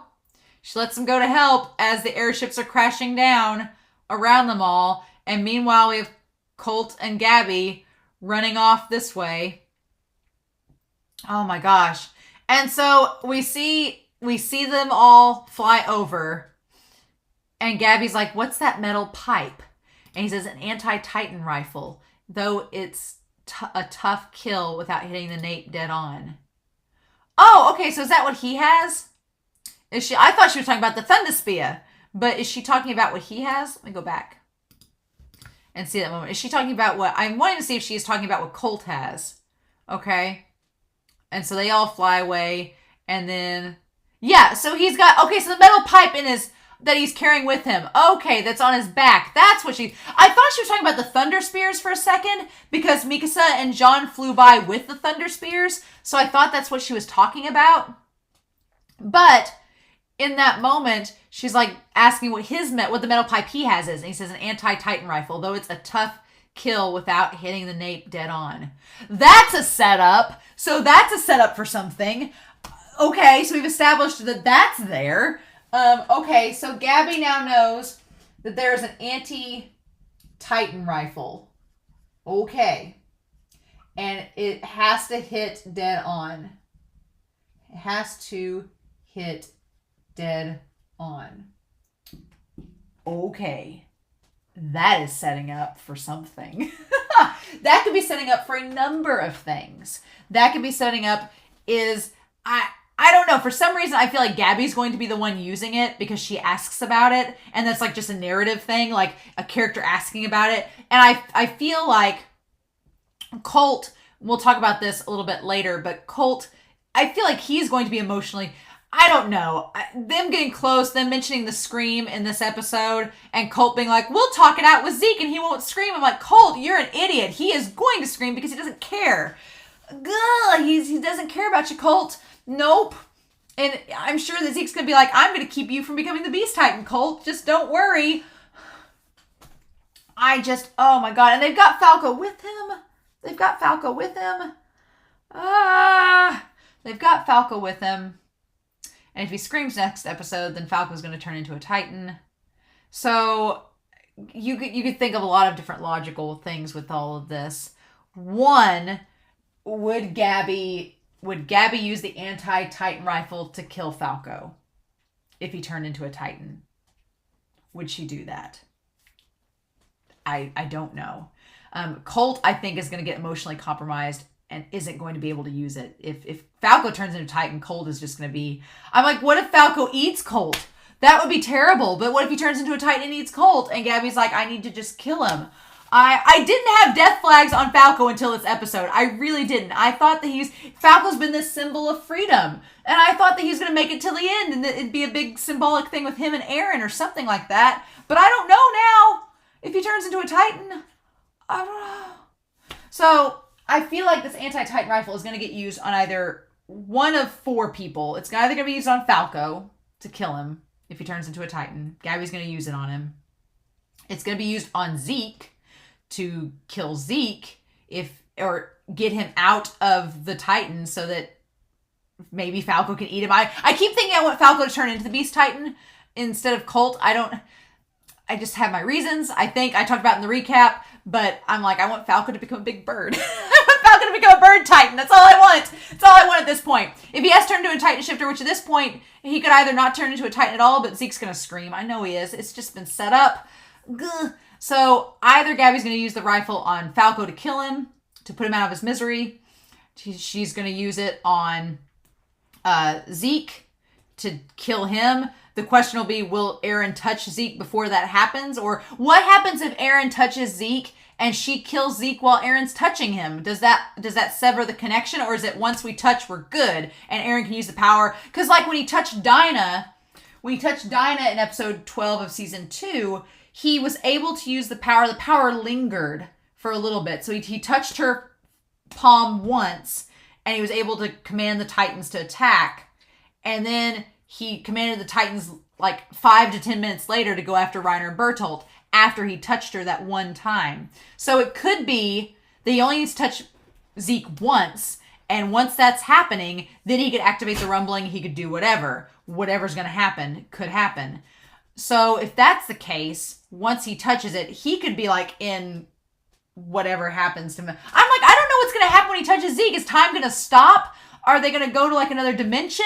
What's happening? Like when he touches, when him and Historia touched, his memories were activated, but they were still in the same moment in time. Time didn't freeze. He just kind of like transported out of time for a second. It was like all in his head. So I don't know what'll happen. I don't know how this is going to go down, how this works. I don't know. But what I do know is that if Gabi has the rifle, she's either going to use it on Falco, she's going to use it on Zeke. She could try to use it on Eren, and if it doesn't hit his nape head on, then it's a tough kill, so it won't kill him. Or maybe something happens and Reiner gets in the way. I don't know, but that they're just setting it up with this anti-Titan rifle that I feel like Gabi's going to be the one to use it. The question is, who's she going to use it on, and how's that going to work? What's that going to be like? I don't know. But then he says enemies. He says enemies. And it's the military police. And they're like, the city's in flames. There's nowhere to run. And they're like, we're here to fight. And then that's when Falco sees Colt. And now it's like, what is it? And he says, shoot, they saw us. And he pulls Gabi back. And God, this moment, this whole scene is chef's kiss. This scene and the scene in the house with the bird cages is chef's kiss. It's one of my favorite scenes. I think maybe, and we're only 2 episodes into season 4 part 2. We're only 2 episodes in, and I've already got like this scene is like, but, and so And then Falco says, it's my brother. And then that's when Nile, and so Nile is like, I see. And both of them are not speaking loudly or anything out of question. And Falco's so scared. He doesn't want to make a scene because he doesn't want his brother to be found. But when Nile asked him before, he's like, don't you have family? And Falco didn't answer.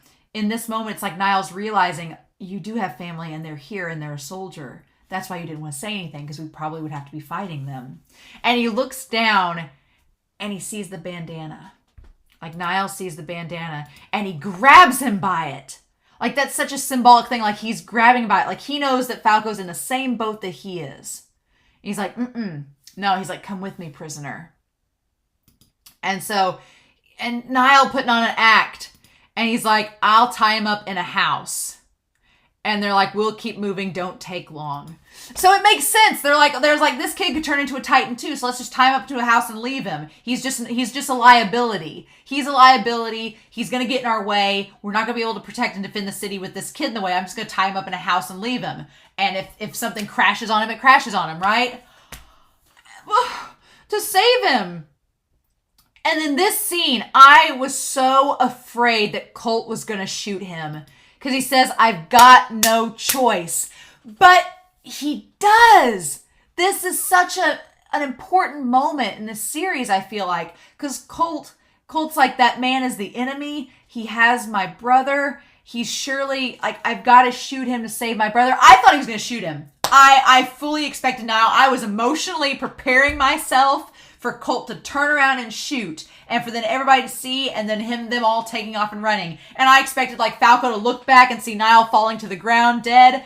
And there was a part of me that was like, well, the sad thing is there was a part of me that was like, I guess if Nile dies now, he's not going to turn into a Titan, and he won't be in a monstrous state, and he won't have that nightmare. That thought went through my head. I was like, I'm baffled that I thought that. But no, he says, I've got no choice. And as he says that, it zooms in on Gabi. And it's like, no, you do have a choice. I was going to talk about this in the recap and it didn't come up. But I'm watching Arcane at the same time as this show. And in Arcane, there is a character. His name is Victor. And I love him. And there comes a moment where one of the characters tells Victor, he's like, I don't have a choice. I have to do this. And Victor, he goes, there is always a choice. Like, it's not easy. It's not always the easy path. It's not always the right path.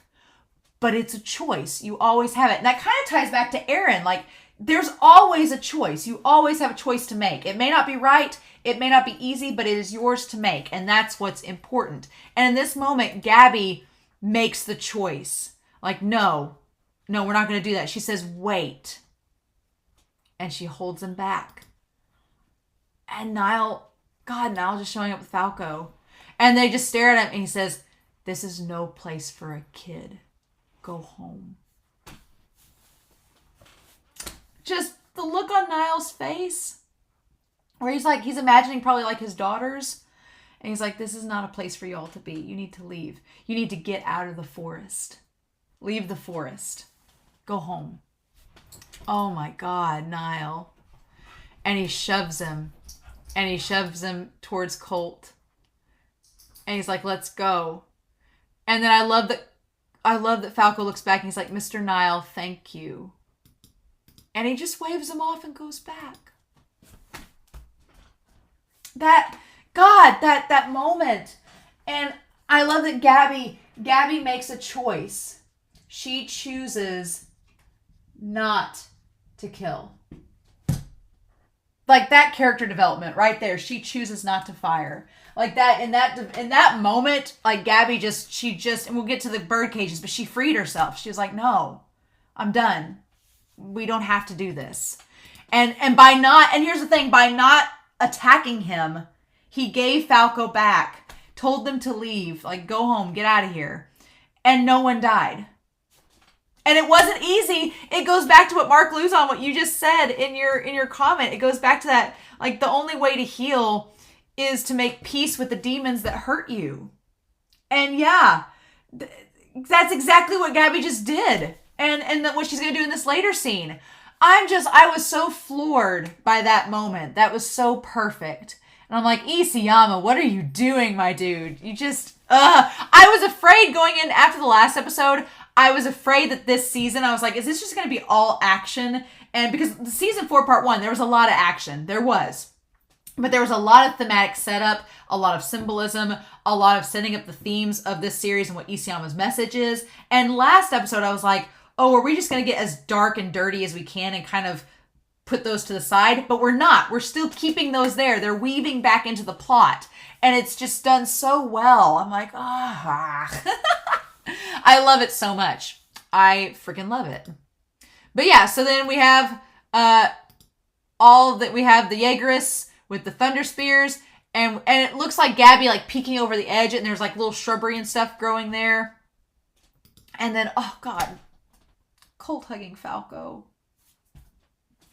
Like Colt hugging and Falco like these brothers. And again, these brothers, you have Colt and Falco, you have Eren and Zeke. But yeah. And she says they're gone. And then Colt says, Gabi, why did you trust the enemy? And she's like, she's like, I have to. And then that's when Niccolo and then show up. He's like, the fire hasn't spread here yet. And because she's thought about it. And so they say, true, but it's blocking the way out. He's like, let's hide here until the fighting stops. I sure hope Ben and Mia made it out.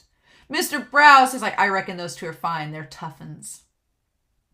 And she's about to cry. Gabi is like, Mr. Browse. So Mr. Browse, he's like, I'm sure they're fine. I'm sure Ben and Mia are fine. And it's like she's about to stand up and contact them. And I'm actually kind of glad that she didn't, because they don't need to get drug into this. Like the Browse family needs to go hide somewhere and not have Gabi and Falco and Colt and all them involved. And she's about to stand up, and then Kaya says it's unforgivable. Who cares about her when she killed Big Sis? I wish I could kill her. And that's what drives the point home to Gabi, is that these are just people.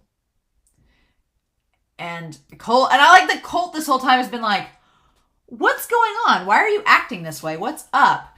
But this monologue, this episode is my favorite. I like Gabi more in this episode than I have the entire time she's been in this series, because it's Gabi just freeing herself. It's Gabi taking that indoctrination and just shedding it from her. And I was afraid when Kaya said that she wishes she could kill her. I was afraid that her saying that would make Gabi regress. But no, it just proves a point to Gabi. And in that moment, Gabi has this, because Colt is like trying to be like, he's like, it looks like they're gone, let's go. And she's like, I'm about to give a monologue, Colt. We're not ready to leave yet. And she says, and he's like, Gabi. And she's like, there weren't any devils. No. On this island, there were just people. Yep. That's when she realizes that Reiner was right.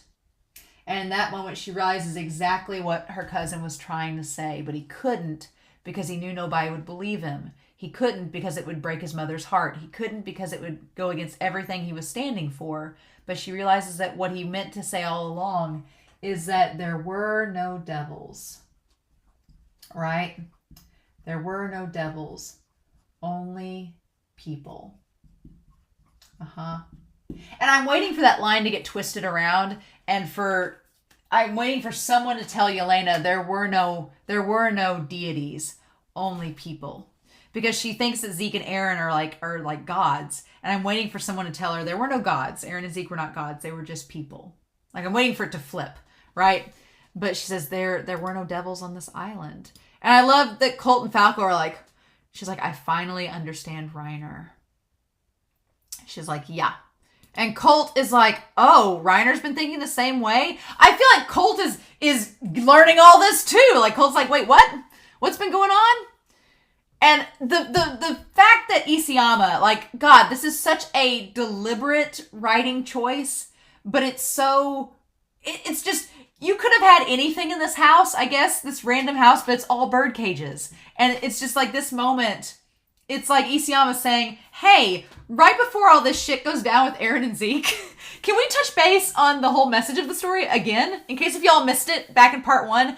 Let me go for it a second time. Let me go for it again. Hear me out. But yeah, all the bird cages. We just decided that these people we never met were devils. Yeah, we just decided these people we never met were devils. These people that we didn't know their lives, we didn't know anything about them, we didn't know their thoughts, their habits, nothing. We just automatically decided, because we were told and because of a history that's 2,000 years old, that they were devils. But we didn't know anybody, so we just assumed, just based on what we were told. We just decided. And then she goes back to seeing herself shoot Sasha. She's like, we're just doing the same things over and over. Yeah, she realizes the cycle of violence. In that moment, Gabi realizes the cycle. And that they're all just perpetuating it. Gabi's figured it out. She's figured it out. She's cracked the code. And that's when, and I love that we see the cage door unopened. Like Gabi is finally, she's getting outside of the cage. She's been free. She's been caged by all these Marleyan ideals and everything she's been told her whole life. And now that she's seen this other perspective and talked to these people and created a dialogue with them, she's realizing they're just like me. They're just people.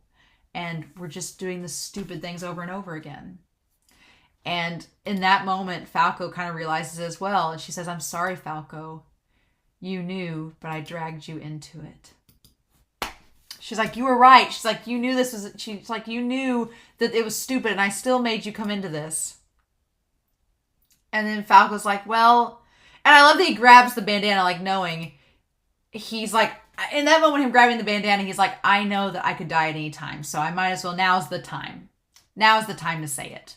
He's like, I played a part in Liberio's massacre. And they're both like, what? He's like, I didn't know some wounded soldier was Eren Yeager. And I mailed his letters outside the zone to his friends.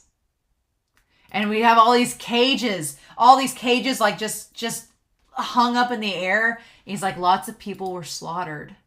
So it's my fault Udo and Sophia are dead. And they're both like, oh, crap. And Gabi's just like, oh. But she's not mad like before. Back at Liberio, she would have been so angry. She would have like grabbed him by the collar and shook him or something and confronted him. But here she's like, that's why you're acting so odd. Like, okay, it all makes sense. Like she puts 2 and 2 together and she doesn't act like she's mad at him. And he's like, also, I'm in love with you. Oh my God, Falco. And she's like, oh, he's like, I became a candidate because I don't want you to inherit the armor. And Colt's just like, should I be here for this? And he says, oh, he's like, so we could get married and be happy together. Oh. Like the one confession we get in Attack on Titan. The one genuine love confession that we get outright. And it's between 2 12-year-old kids. Isayama, why can't we have nice things? He's like, so you could live a long life. That's why. So again, we're tying to, there may be some comparison between Eren and Falco in this because Falco makes a point of saying, I'm going to do like a little arrow here. Falco, because, well, okay, Huckleberry moved. Good deal. Now I can move. My dog moved. So Falco makes a comparison saying that I joined this battle.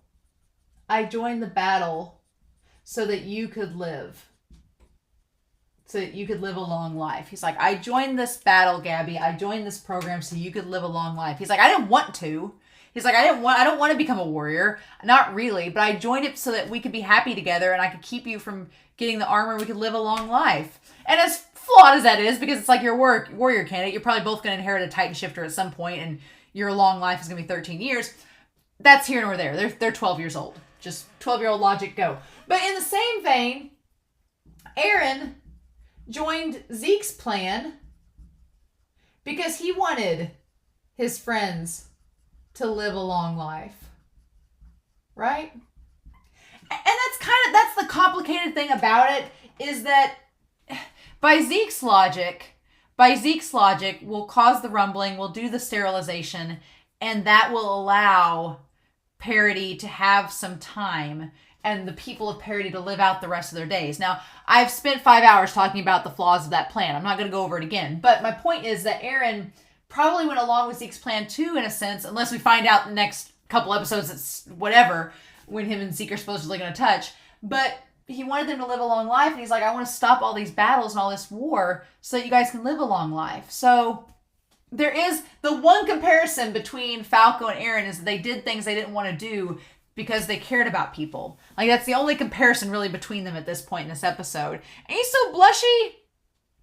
And I laughed out loud because in this moment, Colton and Gabi just kind of look at him like, and then they look at each other and they're like, it just felt like, I thought for a second they were going to laugh, honestly, because they were just like, what? And Falco's like, don't make this embarrassing. I just admitted my feelings.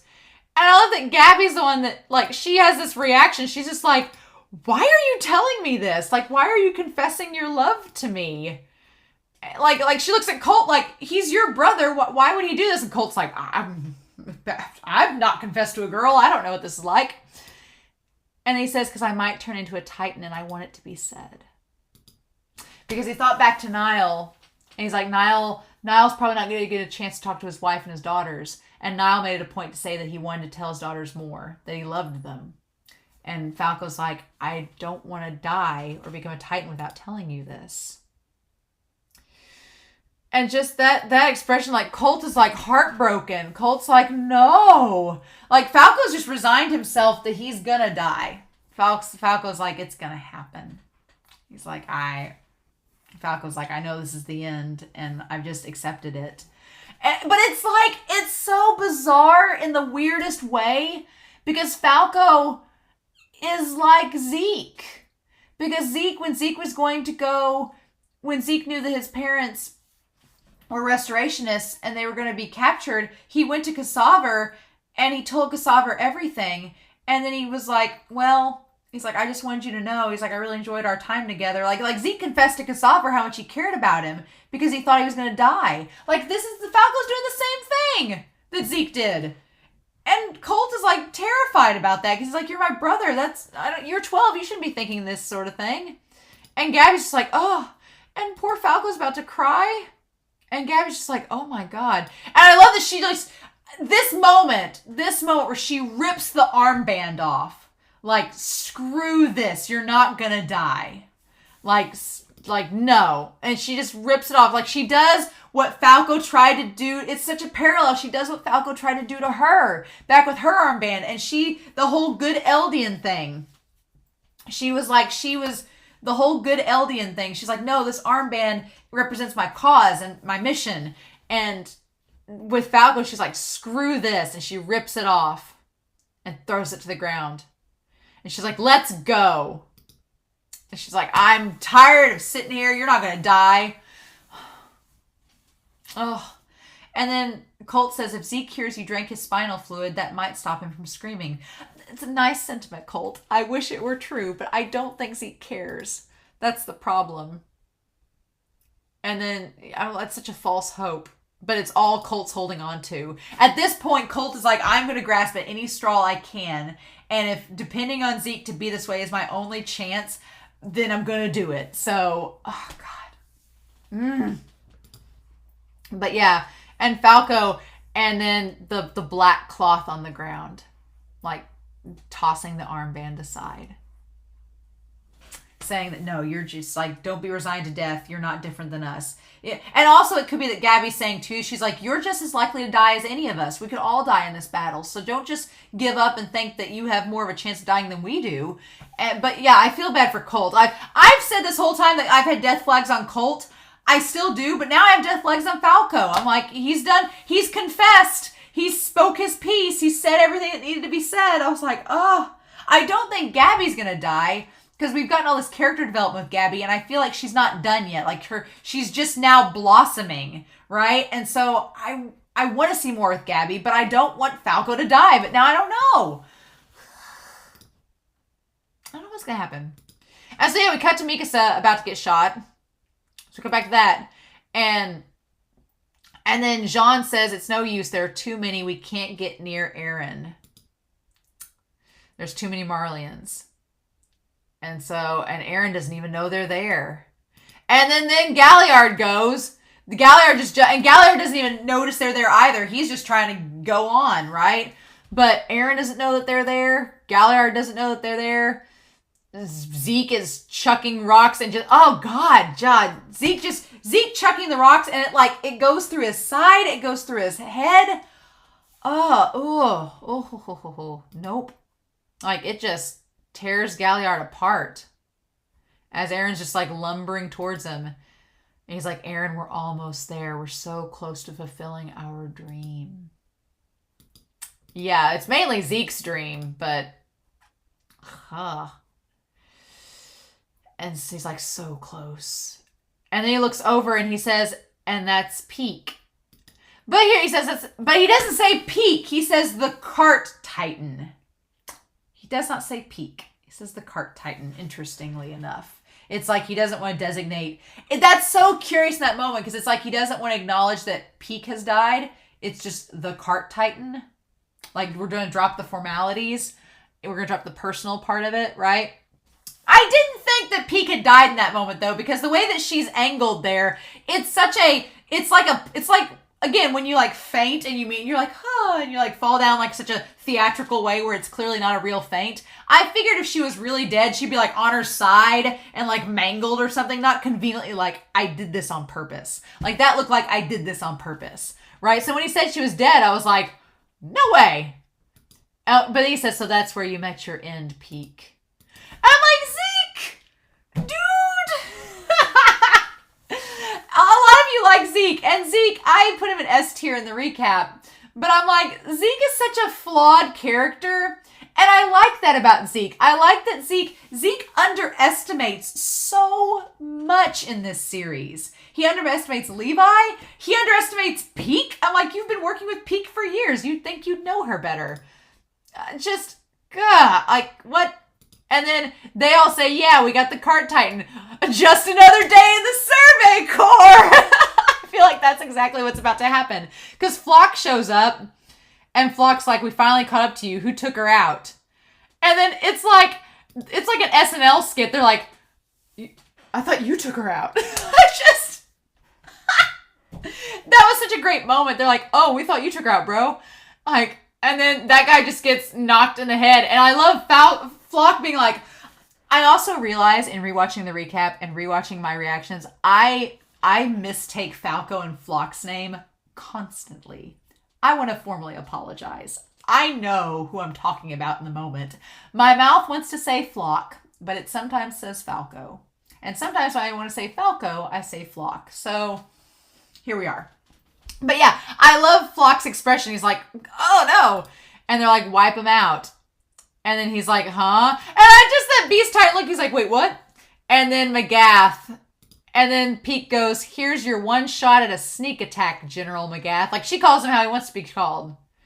And he fires, and he just barely misses. And it gets Zeke, but it gets him right in the arm. Like, it severs the connection with the Beast Titan and gets him right there. God, and that light, the animation on Zeke's face is gorgeous. I love that, the way they animated his face. It's beautiful. And then Eren's like, well, like Eren looks up like, shit, there's that. Because here's the thing, Eren does want to make contact with Zeke. He does want to enact the power of the Founding Titan. He does need Zeke for this to work. So it would make sense Eren is like, shit, I need Zeke alive, at least for another 10 minutes. So it makes sense Eren to be like, well, crap. And then, yeah, he just flying down. And Connie and all of them are like, oh, huh. And him just falling off the wall. And Yelena being like, oh my God. And Magath being like, damn it, I just by a hair missed it. Oh my God. And she's like, did you get him? I love Peak with her hair down. It's very pretty. She's like, did you get him? And he's like, the angle's no good. Move us. Okay, so I guess he's gonna ask her to transform again. I guess he's gonna ask her to transform into the cart titan again to try to move him to get a better angle. Okay, all right. But man, oh my god. And then of course Reiner, they're like, and Kozlov's like, don't let the founder titan reach the beast titan. Oh my gosh. And he says, so that's your plan, Eren. Just stop already. It's like Reiner doesn't want to do it. Reiner doesn't want to fight Eren. He doesn't want to go through with it. But he also is like, why are you doing this? Stop. I don't want to fight you anymore. And then we go back to, again, episode 12, the season 2 finale. The one person who shouldn't have that power. Eren is you. Mm-hmm. Oh my god. And so then, yeah. And then they're all the scouts are flying around. All the Jaegerists are flying around. And Mikasa is like, hurry up. If he's even got 1 ounce of life left, then he'll scream. And they're all, where are they at? Where's Falco in this in relation to all this? Where are they at? I want to see where Falco and them are at. Because they're trying to get away. Okay. And oh my god! Zeke is right. Zeke is right in front of where Eren fell down at during the Shiganshina when he was blocking the wall. It's the same place. Isayama, my dude. Like, the big carving of Eren blocking the gate is where Zeke is laying. Could you be more symbolic? Could you, Isayama, if you wanted to? I don't think so. God, and he's barely alive. So then they're running through the halls. Okay, so they're not there yet. And Falco and them hurrying. God. And that's where we end. Oh my god. Oh my god. And then we come back to this ED. Again, I get very ominous vibes from it. Like just the idea of the overgrowth and everything. And the walls being destroyed. And the castle and everything destroyed. And then I realize I think that's Trost where the statue is, maybe. But then Eren in the black trampling on the flowers. And then I wanted to get that long when that flame catches him in the end. He like looks like he's turning back, right? Like he's looking back and then he disappears. Oh my god. So yeah. Okay. All right. I don't know. So again, setting up all of these things. So Yelena is a problem. She is. Because she's so dangerous. Because she does not care. She's like, oh, you're gonna die, whatevs. Yelena's whole rhyme and reason for everything that she does is to serve Zeke and Eren and make their dreams come true.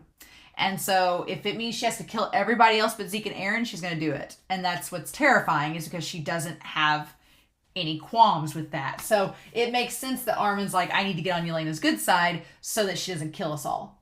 And Armin, I feel like Armin is struggling. Armin probably thinks that Eren is probably going to do something crazy because it's Eren. And Armin's like, I really hope he doesn't do this crazy thing that I think he's going to do. And he's trying to hold on hope that everything's going to be okay. And Mikasa, I feel like Mikasa is trying to take a step forward with her identity and trying to separate herself from Eren. Like, she's trying to prove, she's like, I don't need you, Eren. Like, you say that I'm nothing without you and because of my Ackerman blood. I feel like Mikasa is trying to prove him wrong.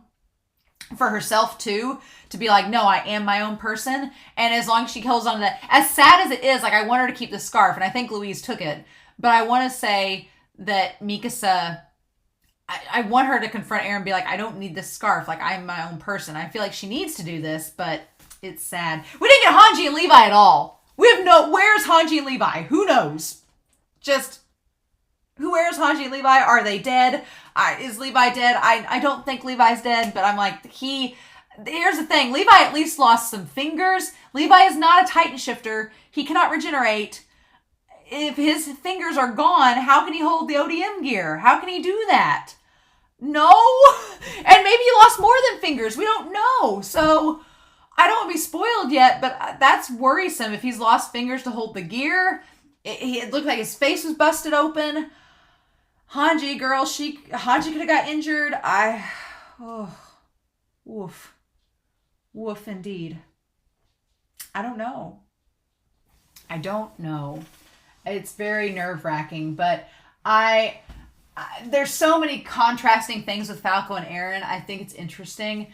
I don't want Falco to die. I keep thinking that Falco is going to be like this representation of, because Eren said he's like, go live, I want you to live a long life. You're one of the good ones. And, the phrase is only the good die young. I don't want Falco to die, but I don't think... I think he's going to turn into a Titan, but I don't know if he's going to eat another Titan shifter. Reiner's there. Would Reiner sacrifice himself to save Falco and make him the armored Titan? I don't know. Colt, I'm worried that Colt's going to die either by Falco's hand inadvertently, or he's going to get killed before that point, that Zeke's going to kill him or somebody else is going to kill him. I don't know what Gabi's going to do. Eren just wants to get to Zeke to activate the founding Titan powers to do whatever he has planned. Reiner, we don't know. Magath and all them. Magath is trying to kill Zeke and get him out of the picture. Zeke is just barely hanging on again. And then Connie and John. It's funny. I don't know what's going to happen. I really don't know what's going to happen when Eren touches Zeke. When Eren touches Zeke, I don't know what's going to happen. Like we've had this thing where when he touched Dinah's hand, the zap went through his brain and he commanded something and it happened, right? And it happened. I don't know, but that was just like in that moment, Eren didn't really know what he was doing. If Eren knows what he's doing, what does that look like? Is it just like, does everybody freeze and then they do whatever Eren tells them to do because he's the founding Titan? Is time going to stop when he changes their biology if he does go with Zeke's plan? How does the rumbling work? There's all these everything is question marks. I'm like, I don't know what any of this is going to look like.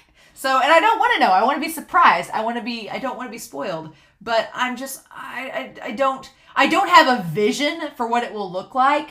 So it's all a blank slate for me. And I'm like, ugh. But God, Nile in this episode, I feel like Nile's going to get turned into a Titan, and it's going to be the saddest freaking thing ever. And I'll probably be emotionally like just weeping. If Nile and Pixis die in Titan form, it's going to be like the saddest thing ever.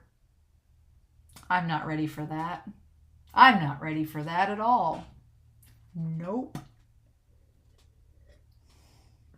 But welcome to season 4, part 2, where Isayama doesn't care if you're ready or not, because he's been ready this whole time, and now he's going to write this series and show you what's what. So, God. I'm really curious to know your thoughts down below. I've said it before in the last episode in the recap, but please no spoilers. My favorite thing is going in blind to this series and being surprised. I've made it this far without spoilers, so I want to know what's going to happen. So, I don't want to know what's going to happen. I want to find it out on my own is what I mean. I want it to happen naturally in the episode because holy crap. So yeah. Yay. But in any case, I hope you all have a wonderful week. Please stay safe. Take care. And yeah, we'll be back next time with episode 19 of season 4, part 2 of Attack on Titan. Bye.